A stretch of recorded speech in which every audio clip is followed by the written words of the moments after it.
Hello నమస్తే welcome to Telugu one cinema this is Divyasri. ఈసారి రంగస్థలం సినిమాకు మించి చిట్టిబాబు 2.0ని చూడబోతున్నామని జస్ట్ అనౌన్స్మెంట్తోనే చెప్పేశారు పెద్ది మేకర్స్. ఒప్పిన తర్వాత ఏకంగా రామ్ చరణ్ను డైరెక్ట్ చేసే ఛాన్స్ కొట్టేసిన దర్శకుడు బుచ్చిబాబు గ్లోబల్ స్టార్ను ఎలా హ్యాండిల్ చేస్తాడో ఏమోనని మొదట కాస్త టెన్షన్ పడ్డారు మెగా అభిమానులు. కానీ పెద్ది ఫస్ట్ లుక్ చూశాక బుచ్చిబాబుపై మరింత నమ్మకం పెరిగింది. మార్చి 27న రామ్ చరణ్ బర్త్డే సందర్భంగా గిఫ్ట్గా పెద్ది టైటిల్ ఫస్ట్ లుక్ని రిలీజ్ చేయగా సాలిడ్ రెస్పాన్స్ వచ్చింది. అంచనాలకు మించి రగడ్ లుక్లో ఊర మాస్గా ఉన్న చరణ్ను చూసి సోషల్ మీడియా షేక్ అయిపోయింది. మెగా ఫ్యాన్స్ పండగ చేసుకున్నారు. క్రికెట్ బ్యాట్ పట్టుకొని ఊర మాస్ లుక్లో రా అండ్ రస్టీగా పవర్ఫుల్గా కనిపించాడు చరణ్. చేతిలో చుట్ట, పొడవైన జుట్టు, గుబురుగడ్డం, రగ్డ్ లుక్తో మెగా ఫ్యాన్స్ రామ్ చరణ్ను ఎలా అయితే చూడాలని కోరుకున్నారో అలాగే చూపించాడు బుచ్చిబాబు.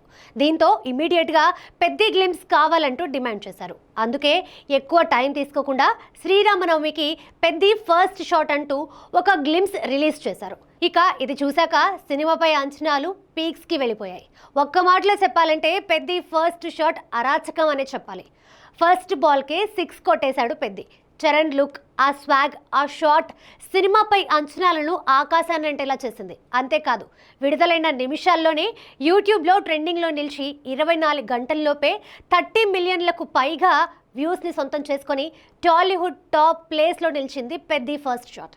ఈ దెబ్బకు అప్పటి వరకు టాప్లో ఉన్న దేవరా, గుంటూరు కారం, పుష్ప 2 రికార్డులు బద్దలయ్యాయి.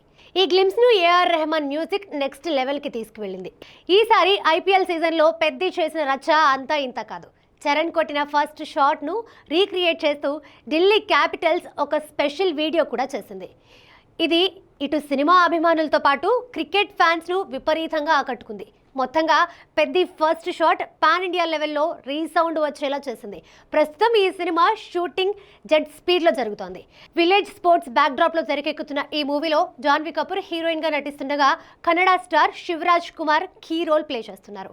మైత్రి movie makers, Vriddhi cinemas, Sukumar writings బ్యానర్పై భారీ బడ్జెట్తో తెరకెక్కుతున్న ఈ సినిమా 2026 మార్చి 27న పాన్ ఇండియా స్థాయిలో రిలీజ్ కానుంది.